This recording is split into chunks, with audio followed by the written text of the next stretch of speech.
अब बल के जो फॉर्मूला बताया है, इस फॉर्मूले के माध्यम से F बराबर ma फॉर्मूला है, इस फॉर्मूले का यूज हम इस क्वेश्चन में करेंगे। अब समझना है यहाँ पर है कि F यहाँ पर क्या है, m क्या है और a क्या है। मुक्त रूप से गति करने के लिए स्वतंत्र 1 किलोग्राम की वस्तु, 1 किलोग्राम की वस्तु मतलब वस्तु कितने किलोग्राम की है, 1 किलोग्राम की। तो ये क्या हो गया, द्रव्यमान। तो द्रव्यमान मतलब समझ आ गया। द्रव्यमान नॉर्मली क्या होता है, किसी वस्तु का वजन, 1 किलोग्राम 2 किलोग्राम 10 किलोग्राम। तो 1 किलोग्राम की वस्तु है तो ये m का मान हो गया। m बराबर कितना है, 1 kg, 1 किलोग्राम। फिर इसके बाद क्या लिखा, पर 1 न्यूटन का बल लगता है। तो हमेशा एक बात ध्यान रखना, बल हमेशा एक निश्चित दिशा में लगता है। निश्चित दिशा में लगने के कारण यह सदिश राशि है। बल कैसी राशि बताएगी, सदिश राशि। और सदिश राशि कौन होती है, जो निश्चित दिशा में हो, जो निश्चित दिशा में कार्यरत हो वो राशि सदिश राशि होती है। इस कारण बल सदिश राशि है, क्योंकि बल निश्चित दिशा में लगता है। पर 1 न्यूटन का बल, 1 न्यूटन का बल मतलब बल का मान कितना है, 1 न्यूटन। और न्यूटन किसका मात्रा बताया था, बल का। तो यहाँ पर F का मान कितना हो गया, 1 न्यूटन। न्यूटन किस पद्धति का मात्रक, एमकेएस। ये भी किसका मात्रक है, एमकेएस पद्धति का। किलोग्राम एमकेएस, न्यूटन भी एमकेएस पद्धति। तीनों मात्रक या जितने भी क्वेश्चन में मात्रक हो वो सब एक ही पद्धति में होनी चाहिए। एमकेएस है तो एमकेएस पद्धति, सीजीएस में कन्वर्ट करना तो सबको सीजीएस पद्धति में। और ये भी देखना कि क्वेश्चन में जो ऑप्शन है वो एमकेएस पद्धति में है या सीजीएस पद्धति में है। तो 1 न्यूटन का बल लगता है, बल समझ में आ गया। बल निश्चित दिशा में कार्यरत होता है, इस कारण बल सदिश राशि है। जैसे हम इस मार्कर को ढकेलने के लिए बल लगाएंगे तो यही बल है। आप किसी बेंच को ढकेलते हैं या नॉर्मली आप बल का यूज करते हैं, आपको मालूम होगा। तो गौर करना है कि अगर निश्चित दिशा में कार्यरत है तो वो बल है, जबकि दाब अपने आप लगता है। अभी दाब आगे बढ़ाएंगे तो हम कहेंगे दाब सदिश राशि। तो 1 न्यूटन का बल, यहाँ न्यूटन है तो इसलिए आपका मान कितना, 1 न्यूटन का बल लगता है। वस्तु में उत्पन्न कितना त्वरण होगा, या वस्तु में कितना त्वरण उत्पन्न होगा, ऐसा भी हो सकता है, शब्दों का हेरफेर है। तो वस्तु में उत्पन्न कितना त्वरण होगा, हमें ए का मान पूछना बताना है। ए का मान क्वेश्चन में पूछा गया है। कोई वस्तु है, 1 किलोग्राम की वस्तु है, 1 न्यूटन का बल लगाया हमने, और हमें ये बताना है कि उस पर कितना त्वरण उत्पन्न हो जाएगा। तो इस फॉर्मूले के माध्यम से हम त्वरण का मान ज्ञात करेंगे। m का मान कितना है, 1। यहाँ m का मान 1 रखेंगे। a का मान है फाइंड आउट करना है, पता करना। f का मान दिया है 1 न्यूटन, 1। तो 1 का 1 में डिवाइड होगा, 1 आएगा, या ऐसे कर दो, 1 का बल में मल्टीप्लाई, ये आ जाएगा, यहाँ बल में चलो। तो a का मान 1। मात्रक, मात्रा अगर क्वेश्चन में एमकेएस पद्धति में तो इसी तरीके से ये हो जाएगा कि यहाँ अगर मात्रक ओपन कर देते हैं, नॉर्मली तुम्हारा एक मान 1 हो गया। अगर मात्रक भी देखना है तो मात्रक लोग किस तरीके से देखेंगे,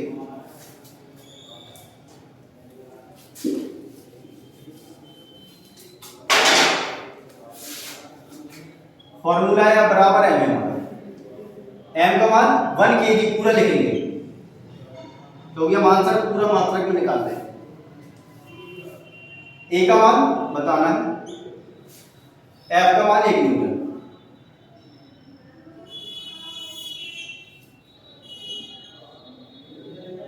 ए का 1 के साथ मल्टीप्लाई होगा, ए ही आएगा।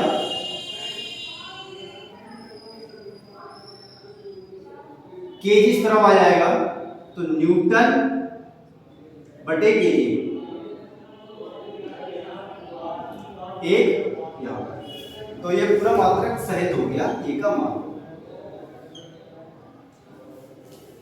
उम्मीद है आपने ये क्वेश्चन अच्छे से समझा होगा। पहले हमने क्या बताया था, बल का मात्रक, बल की राशि, फिर 1 न्यूटन बराबर 10 की पावर 5 डायन बताया था सीजीएस पद्धति मात्रक है, न्यूटन एमकेएस पद्धति मात्रक है। फिर ये क्वेश्चन लिखा, इसमें बताया गया कि वस्तु इतने द्रव्यमान की है, इस पर इतना बल लग रहा है। पूछा आपसे क्या था, जब इतना बल लगता है तो कितना त्वरण उत्पन्न होगा, त्वरण पूछा था। हमें फॉर्मूला बताया बराबर है, यहाँ बल के बारे में बात की गई है और द्रव्यमान के बारे में बात की गई है, त्वरण पूछा है, इसलिए हमने ये फॉर्मूला लगा दिया। एफ और एम की वैल्यू रखी है यहाँ पर हमने, तो एक हमारा फाइंड आउट होगा। टेट रेलवे में नॉर्मली ऐसे ही क्वेश्चन आते हैं, मेन जितने भी वनडे एग्जाम है उन सब में इसी तरीके क्वेश्चन आएंगे सिंपल। अगर थोड़ा डिफिकल्ट बनाना होगा तो इन्हीं में वैल्यू घुमा देंगे, यहाँ वहाँ कर देंगे, और एम को हो सकता है सीजीएस पद्धति में बोल दें और एफ को भी हो सकता है सीजीएस पद्धति में बोल दें। फिर आपको क्वेश्चन में देखना है, क्वेश्चन एमकेएस पद्धति में मात्रक है, हमारा जो क्वेश्चन के ऑप्शन है उसमें एमकेएस पद्धति मात्रक है कि क्वेश्चन के ऑप्शन में सीजीएस पद्धति मात्रक, जिस पद्धति मात्रक को सबको सेम कर लेंगे। Thank you. आप सभी लोग इसका स्क्रीनशॉट ले लीजिए, फिर इसके बाद आगे और पढ़ाते हैं।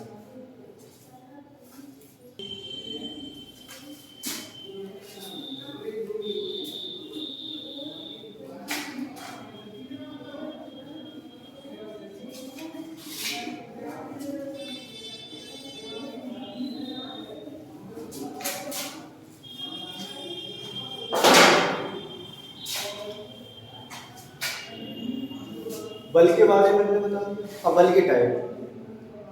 के टाइप कई होते हैं, नॉर्मली हम 3 के बारे में पढ़ेंगे, मींस कंपेयर टू 3।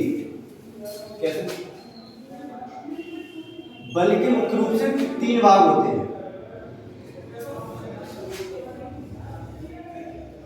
पहला टाइप है नाभिकीय बल, दूसरा है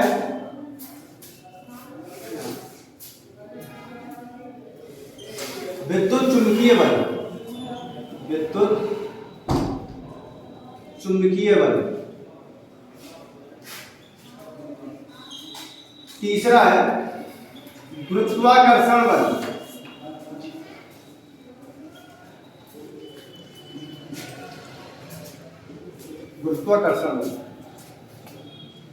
सबसे स्ट्रॉन्ग फोर्स होता है नाभिकीय बल, इसलिए हमने ग्रेटर देन का साइन लगा दिया। फिर थोड़ा कमजोर होता है विद्युत चुंबकीय बल, पर कंपेयर टू गुरुत्वाकर्षण बल के ये ज्यादा होता है, इसलिए ग्रेटर देन का साइन लगा दिया। और वीक फोर्स होता है हमारा, इस कमजोर बल होता है गुरुत्वाकर्षण बल। तो यहाँ पे नोटिस करने वाली बात क्या है, नाभिकीय बल स्ट्रॉन्ग बल है, मींस अधिक शक्तिशाली बल है, और गुरुत्वाकर्षण बल सबसे कमजोर बल है। ये मुख्य रूप से 3 बल है। इसके बाद और भी कई बल होते हैं जिनके बारे में हम लोगों को पढ़ने की कोई आवश्यकता नहीं है, क्योंकि एग्जाम में नहीं पूछा जाता है। पूछा किस बल के बारे में आता है? घर्षण बल के बारे में, इस बल के बारे में ज्यादा पूछा जाता है। कैट सीटेट में तो बहुत पूछा जाता है, सीटेट में बहुत क्वेश्चन आ चुके हैं इससे। इसे समझते हैं, घर्षण बल आखिर में है क्या, फ्रिक्शन फोर्स जिसे इंग्लिश में बोलते हैं, ये है क्या, इसे समझते हैं। इसकी परिभाषा क्या है? दो वस्तुओं मीन, ये हमने कोई सतह मान ली और ये एक ब्लॉक मान लिया, तो दो वस्तुओं के मध्य कार्य करने वाले बल को घर्षण बल कहते हैं। इन दोनों के मध्य ये दोनों सरफेस है, ये ब्लॉक का सरफेस है और ये हमारी सतह का सरफेस है। इन दोनों के मध्य जो बल कार्य कर रहा है इसे ही हम घर्षण बल का नाम कहते हैं, घर्षण बल का नाम दिया गया, इसे बोलते हैं Fr, फ्रिक्शन फोर्स। अच्छा ये कब काम करेगा, ये इसका एहसास हमें कब होगा, जब वस्तु को हम आगे की ओर F बल से खींचते हैं तब इसका एहसास होगा। इसका एहसास नॉर्मली लोगों को नहीं आता समझ में। किसे नहीं आता समझ में, जिसे मालूम नहीं होता कि फ्रिक्शन फोर्स आखिर में है क्या। अगर सतह खुरदुरी है तो हमें ज्यादा बल लगाना पड़ेगा, वस्तु पर ज्यादा बल आरोपित करना पड़ेगा, इसलिए इसे हम बोल सकते हैं आरोपित बल। आरोपित बल सतह खुरदुरी है तो वस्तु पर हमें ज्यादा बल आरोपित करना पड़ेगा, जो ज्यादा बल आरोपित करना पड़ रहा है वो फ्रिक्शन के कारण करना पड़ रहा है। फ्रिक्शन बल लग रहा है हमारा उतना ही विपरीत दिशा में फ्रिक्शन बल लग रहा है। तो ये डिपेंड करेगा फ्रिक्शन बल सतह पर कि सतह चिकनी है कि खुरदुरी है। अगर सतह चिकनी है तो फ्रिक्शन फोर्स बहुत कम लगेगा, मीन्स हम आसानी से किसी वस्तु को खींच सकते हैं, और अगर सतह खुरदुरी है तो फ्रिक्शन फोर्स ज्यादा लगेगा। इसका मतलब है वस्तु पर ज्यादा बल लगाएंगे, ज्यादा बल से किसी वस्तु को खींचेंगे, और ये ज्यादा बल क्यों लगाना पड़ रहा है, क्योंकि सतह खुरदुरी है। सतह खुरदुरी तो उतना ही रिवर्स घर्षण बल लग रहा है, विपरीत दिशा में लग रहा है। ठीक, और थोड़ा और इसको समझ लेते हैं। जैसे कोई व्यक्ति जमीन पर खड़ा कैसे रह सकता है, उस पर दो बल कार्य करते हैं। दो बल कौन कौन से कार्य करते हैं, एक होता है F×G, इसे हम भार भी कहते हैं, और एक लैंग्वेज में हम बल भी बोल सकते हैं। ये बल भी एक प्रकार का, तो ब्लॉक हो या व्यक्ति हो, किसी प्रकार की वस्तु हो, तो उस पर सभी पर नीचे की ओर एक बल कार्य करता है या भार कार्य करता है, जिसे mg बोलते हैं। इसकी दिशा नीचे की ओर, और इसे संतुलित करने के लिए प्रतिक्रिया बल ऊपर की ओर कार्य करता है, जिसे हम R बोलते हैं या प्रतिक्रिया बल कहते हैं। इन दोनों बल के कारण ही कोई वस्तु या व्यक्ति संतुलित रहता है।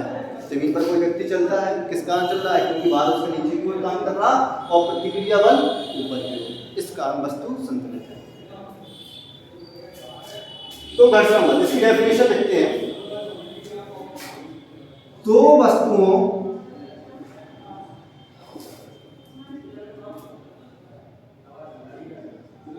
के मध्य, या मध्य का मतलब संपर्क सतह के मध्य, दो वस्तुओं के मध्य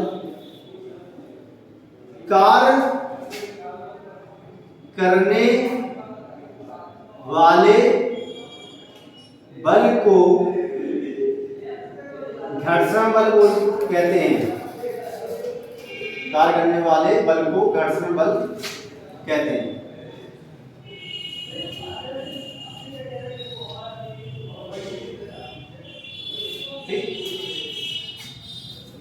इसको जो हमने रिप्रेजेंट किया है वो Fr से रिप्रेजेंट किया है। घर्षण गुणांक होता है म्यू, ये एग्जाम में तो फिलहाल नहीं आएगा, बस याद रखना है घर्षण गुणांक म्यू होता है। तो घर्षण बल का मतलब समझ में आया। घर्षण बल क्या है, दो वस्तुओं के सतह के मध्य कार्य करता है। डिपेंड आपने बताया किस पर करता है, ये सतह पर डिपेंड करेगा। विशेषता अच्छा देखते हैं, इसका स्क्रीनशॉट ले लो, इसे रेज करके हम इस घर्षण बल की विशेषता लिखेंगे, क्योंकि क्वेश्चन सीटेट में एक आ चुका है घर्षण बल से, विशेषता से ही आया था, और आपको इस तरीके से घुमा देंगे चित्र के माध्यम से कि आप लोग समझ ही नहीं पाओगे ये घर्षण बल से क्वेश्चन है किससे। तो हम समझाएंगे कि किस तरीके से आप लोग समझोगे कि ये घर्षण बल से क्वेश्चन है।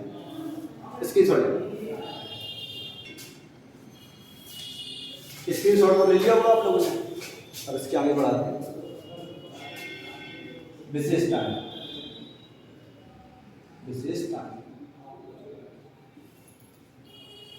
घर्षण बल की विशेषताएं पढ़ेंगे। पहली विशेषता क्या है, घर्षण बल सतह के क्षेत्रफल पर निर्भर नहीं करता है। क्या काम है, घर्षण बल सतह के क्षेत्रफल पर निर्भर नहीं करता है, निर्भर नहीं करता है। इसका मतलब क्या हुआ? सतह के क्षेत्रफल पर निर्भर नहीं करता है। सतह हमारी ऐसी हो या ऐसी हो या ऐसी हो, मीन्स वक्रनुमा हो या समतल हो या नत समतल हो, इस पर निर्भर नहीं करेगा। इसका क्षेत्रफल अगर हमने ए मान लिया, इसका भी क्षेत्रफल ए मान लिया, इसका भी क्षेत्रफल ए, मीन्स कहने का ये है कि तीनों के क्षेत्रफल यदि समान हैं तो जरूरी नहीं कि हमारा घर्षण बल भी समान हो, ये जरूरी नहीं होता। डिपेंड करता है, हमने स्टार्टिंग में ही बताया था कि सतह कैसी है, खुरदरी है या चिकनी है। मीन जैसे तीनों के क्षेत्रफल समान है, तीनों के क्षेत्रफल समान है, इस सतह को हमने थोड़ा खुरदरा कर दिया। अब हम पूछे, क्षेत्रफल तो तीनों के समान है, अब हम पूछे घर्षण बल किस पर अधिक होगा, तो जो सतह सर्वाधिक खुरदरी होगी घर्षण बल उसका ज्यादा होगा, तो घर्षण बल इस सतह का सर्वाधिक होगा। तो कहने का मतलब समझे, क्षेत्रफल तीनों के तो समान थे, क्षेत्रफल तीनों के तो समान थे, लेकिन घर्षण बल किसका अधिक हुआ? जिसकी सतह खुरदरी थी उसका अधिक हुआ। ठीक, तो पहले पॉइंट में कहने का मतलब यही है, घर्षण बल सतह के क्षेत्रफल पर निर्भर नहीं करता। किसमें निर्भर करेगा? सतह खुरदरी है या चिकनी। दूसरा ठोस सतह के मध्य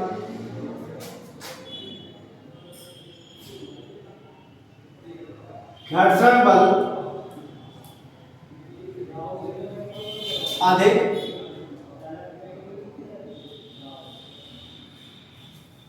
कहने का मतलब है, ठोस सतह हैं, यदि दो वस्तुएं हैं, इन दोनों, जैसे एक ये ब्लॉक है ठोस है और एक ब्लॉक ऊपर रखा हमने, ये ठोस है, तो ठोस सतह हुई इसकी, यही लिखा है, ठोस सतह के मध्य घर्षण बल अधिक। इन दोनों में घर्षण बल, दोनों ठोस वस्तुएं हैं, इसलिए कंपेयर टू, तुलना कर रहे हैं, किससे कर रहे हैं? द्रव सतह से, लिक्विड वाली सतह से, द्रव सतह, ठोस सतह के मध्य घर्षण बल अधिक, द्रव सतह के मध्य घर्षण बल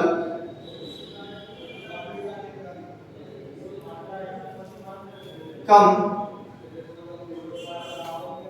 द्रव सतह के मध्य घर्षण बल कम, किसके कंपेयर टू? ठोस सतह के मध्य। तथा गैस सतह के मध्य,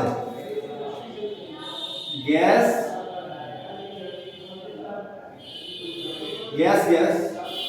सतह के मध्य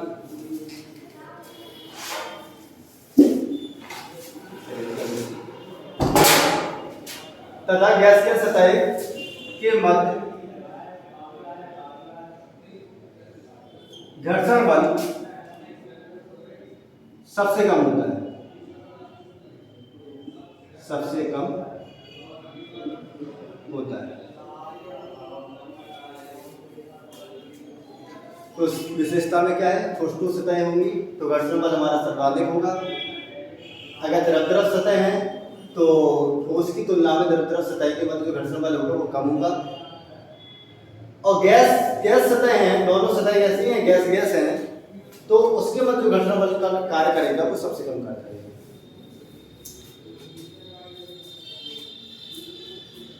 इसी प्रकार से तीसरा पॉइंट, खुरदुरे पृष्ठ पर या खुरदुरी सतह, खुरदुरे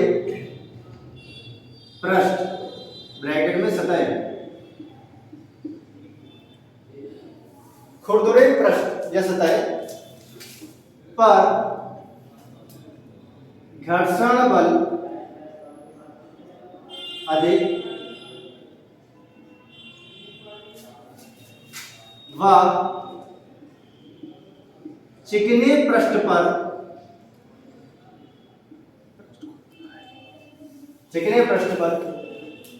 घर्षण बल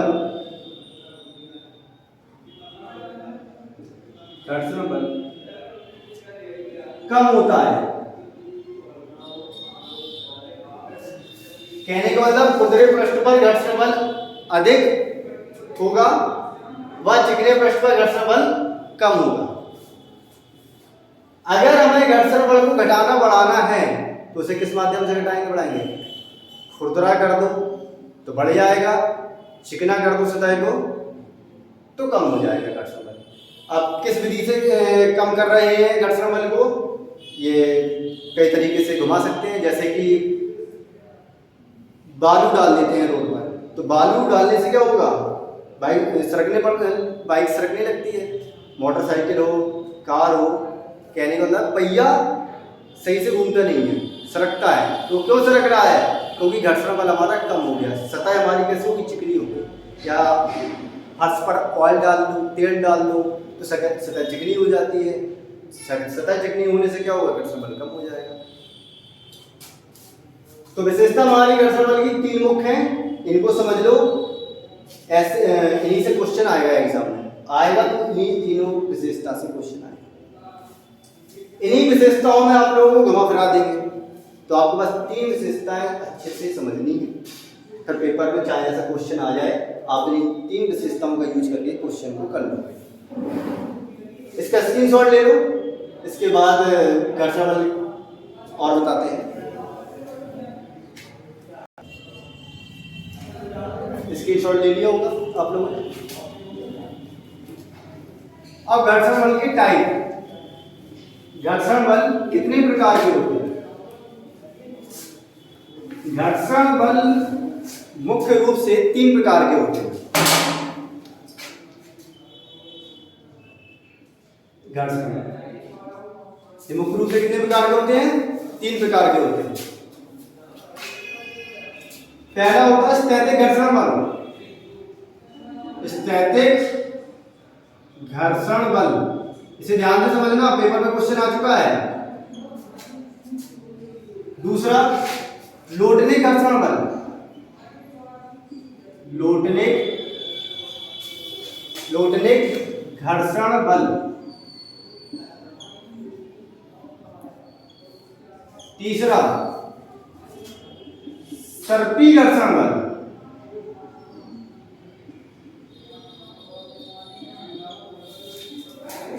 तीन टाइप हो गए, स्थैतिक घर्षण बल, लोडनिक घर्षण बल, सर्पी घर्षण बल। इन तीनों में सबसे ज्यादा इस घर्षण बल का मान होता है, स्थैतिक घर्षण बल का। फिर इससे कम लोडनिक का, फिर सर्पी का। एक एग्जाम्पल के माध्यम से तीनों को समझा देते हैं। जैसे रुकी हुई साइकिल है, तो इस पर कौन सा बल कार्य करेगा? स्थैतिक घर्षण बल। रुकी वस्तु पर स्थैतिक घर्षण बल कार्य करेगा। जैसे ही आप पहला पैडल लगाओगे, इस पर आपने अनुभव किया होगा बहुत ज्यादा बल लगाने की जरूरत पड़ती है। ज्यादा बल लगा रहे हो तो स्थैतिक घर्षण बल के कारण लगा रहे हो, ठीक। फिर क्या है, पहले पैडल को आप जब लगाओगे तो ज्यादा बल लगाओगे, फिर इसके बाद पहिए चलता है। जब पहिए चलने लगा, लुढ़कने लगी साइकिल, तो वो लोडनिक घर्षण बल उसमें काम करने लगा। तो लुढ़कने पर कौन सा बल कार्य करेगा? लोडनिक घर्षण बल। पहिया चलने लगा, फिर देखते जब पहिया चलने लगता है, फिर हमें कम बल लगाना पड़ता है और साइकिल ज्यादा दूर तक जाती है। तो जब साइकिल सरकने लगती है, मीन्स स्पीड साइकिल की हो जाती है, तो उससे बोलते हैं हम सर्पी घर्षण बल। मीन्स हमें बहुत कम बल लगाने की आवश्यकता पड़ती है उसमें, तो सरकने पर ये बल कार्य करेगा। क्वेश्चन आया था, तीनों को लिख दिया था, पर ये तीनों क्रम में नहीं थे, तो आपको क्रम याद रखना रखना है। पहला स्थैतिक घर्षण बल मीन्स इस बल का मान ज़्यादा होता है, फिर लोटनी घर्षण बल, फिर सर्पी घर्षण बल। इसका स्क्रीनशॉट ले लो। बल का जो पूरा टॉपिक है वो आज फिनिश हो गया। अगर आप सभी को आज का लेक्चर, आज का वीडियो अच्छा लगा हो तो इस वीडियो को लाइक करें, सब्सक्राइब करें और अपने अधिक मित्रों, अपने अधिक साथियों के साथ पास तक पहुंचाएं। धन्यवाद।